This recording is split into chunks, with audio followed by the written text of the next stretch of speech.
37, l'invité du Grand Angle est Erika Govin-Dorazo, créatrice de Tipeee. Oui, Bonjour. Tipeee qui tout au long de cette année s'est penché sur diverses questions autour de la parentalité, la vie de famille, le couple ou encore la grossesse à travers de nombreuses conférences.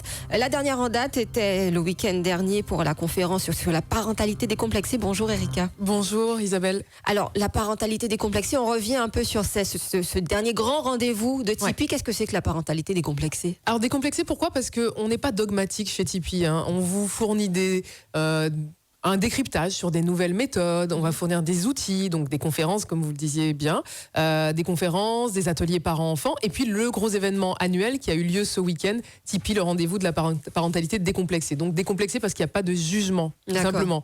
Voilà. D'accord, alors Tipeee, on va revenir un peu sur le don Tipeee. Pourquoi Tipeee? Alors, un Tipeee, c'est un peu l'idée de ce qu'on se fait de la parentalité. Un Tipeee, c'est fait d'un amalgame de peau, de tissu, et le parent va piocher dans ses racines, dans différentes méthodes, etc. Tout ça pour faire une espèce de patchwork, pour se construire en tant que parent. D'accord, alors la parentalité... Et puis c'est Tipeee à l'envers. D'accord, pour le petit clin d'œil. Donc un petit clin d'œil, d'accord, voilà. au créole. Alors, la parentalité aujourd'hui a changé, a beaucoup changé. Est-ce que vous confirmez? Elle a changé en bien, en mal, comment? Non, pas en bien, en mal, elle a tout simplement changé. C'est-à-dire qu'avant, on posait beaucoup de questions aux parents. Là, on continue à leur poser des questions. Ils ont bien sûr beaucoup de choses à nous transmettre, de très bonne valeur, évidemment. Mais on a besoin de compléments d'informations. On a besoin de décryptage sur tout ce qu'on reçoit. Il y a des nouvelles méthodes qui sortent tous les jours. Et Tipeee va apporter un éclairage grâce à des professionnels sur ces nouvelles méthodes, sur l'éducation. Comme la méthode Montessori, par exemple. Il y a pas mal d'écoles qui se sont montées pour l'apprentissage. On a besoin de démêler le faux du vrai, de savoir ce que c'est que cette méthode, tout simplement, de la décrypter, et puis de savoir si on a envie d'y adhérer, tout simplement. Donc voilà. Et les thèmes des conférences et de vos actions que vous menez, ils sont choisis en fonction de quoi? En fonction d'une période de l'année, en fonction des retours que vous avez? De beaucoup de ressources, parce que Tipeee, c'est avant tout une communauté. Donc les parents, on donne la part belle à l'échange et avec les parents. Donc les parents viennent, ils nous posent un certain nombre de questions, et puis quand on voit qu'il y a pas mal de questions qui reviennent, effectivement, on crée un événement autour d'une thématique bien donnée. Donc on a eu des conférences par exemple sur le burn-out parental, parce qu'on a mis un mot sur ce fameux burn-out parental qui est très différent du burn-out au travail, sur la culpabilité parentale aussi, on a du mal à en parler. On met le doigt sur des tabous aussi, sur des choses dont on ne parle pas forcément. Voilà, ou encore la consommation des écrans qui est très en vogue en ce moment. Comment consommer les écrans, comment consommer le digital, est-ce qu'il faut le faire, pas le faire? Il y a des études scientifiques qui prouvent qu'en dessous de 3 ans, c'est dangereux, mais ça reste un outil, on ne va pas quand même se couper du monde. Donc voilà, c'est trouver l'équilibre entre tout ça et puis donner l'information. Et ces informations-là, ces interrogations-là du moins, elles viennent des jeunes parents ou pas forcément? De tout le monde. On a des jeunes parents, mais vous serez étonnés, on a aussi des grands-parents qui se posent des questions. Oui, qui ont du mal à se positionner dans la famille. Parce qu'au final, le rôle du grand-parent a aussi changé?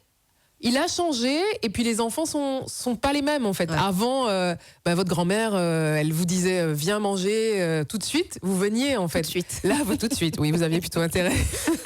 Maintenant, aujourd'hui, un enfant, il va dire non, mamie, je suis en train de finir ce que je suis en train de faire, donc je suis occupée à mon activité. L'enfant prend un peu plus de place et communique différemment avec ses grands-parents. Donc à ce moment-là, comment Tipeee dans vos conférences, vous arrivez à faire comprendre cette évolution, ce changement? On discute. Ce sont des conférences, débats avec des professionnels. Donc il y a des interlocuteurs dédiés évidemment qui vont nous délivrer des méthodes, des choses, et toujours, comme je disais, on n'est pas dogmatique. Donc il y a différentes méthodes, on essaye, on en parle, et puis après on a une place pour l'échange entre parents, parce que déjà parler entre parents, c'est déjà un début de solution, de sortir un petit peu de son isolement, de parler de ses problèmes, quel que soit d'où l'on vient, tant qu'on est.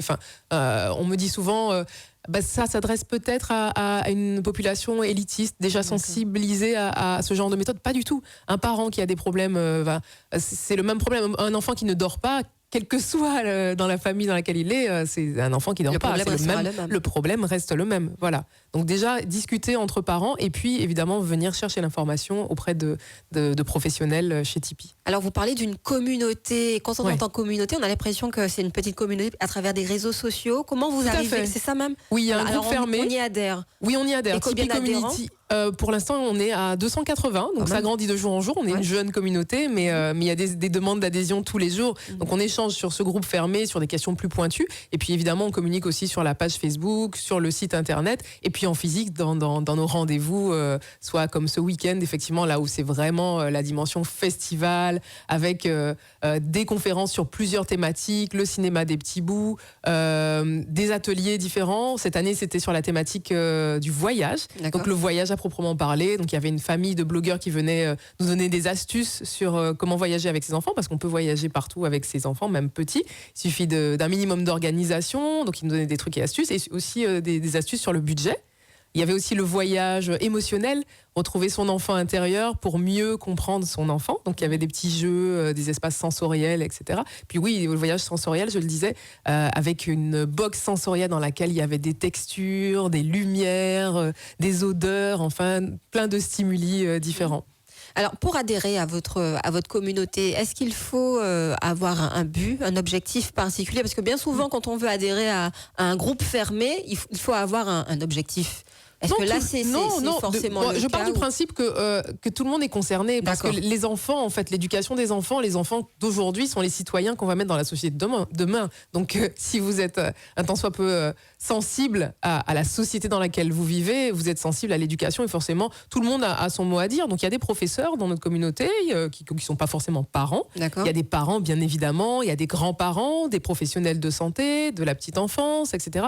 Des animateurs, des personnes qui créent des animations pour les enfants, un peu, que ce soit des animations récréatives ou un petit peu plus à portée scientifique, ou voilà, enfin c'est un peu tout le monde, mais évidemment le cœur de la communauté, ça reste les parents. Alors vous l'avez dit, on vient de le dire, la parentalité évolue, elle ne change pas forcément dans le mauvais sens, mais elle évolue beaucoup.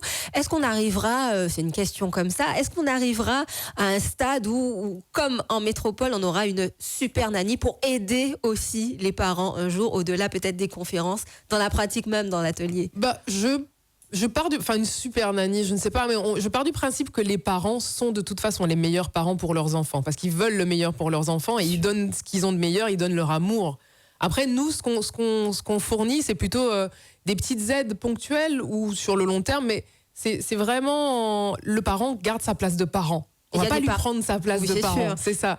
Donc effectivement, il y a des interlocuteurs dédiés, il y a des méthodes à essayer, et c'est plus un échange. Bon, vous avez essayé ça fonctionnait comment avec le petit? Et d'une conférence à l'autre, on voit des évolutions, on voit des enfants qui... C'était ma question, à savoir, est-ce qu'il y a un accompagnement ou une évolution que vous constatez au fil du temps? Au fil des conférences, en tout cas pour les gens qui nous suivent, qui viennent régulièrement, effectivement, on voit les enfants évoluer. Il y avait notamment un enfant qui est sourd, on ne s'était pas forcément rendu compte, les parents, donc il a évolué comme ça, et on a vu, par exemple, rien qu'à la fin d'une conférence sur la culpabilité parentale, on a vu la maman qui échangeait différemment avec son enfant, et qui était, son visage même avait changé, en fait. Donc on voit tout de suite la portée sur les parents d'une conférence à une autre, ou même du début à la fin de la conférence, et ça c'est le plus beau des cadeaux qu'on puisse avoir chez Tipeee. Très belle utilité en tout cas. Alors si on devait faire un bilan de tous ces événements, de toutes ces conférences de cette saison, qu'est-ce qu'on devrait dire en quelques Très mots? positif, hein. Franchement, ce sont les retours qu'on a, hein. Comme je le disais, c'est le plus beau cadeau, c'est ces retours de parents qui sont contents, c'est ces enfants qui disent « Ah, quand le prochain Tipeee ?»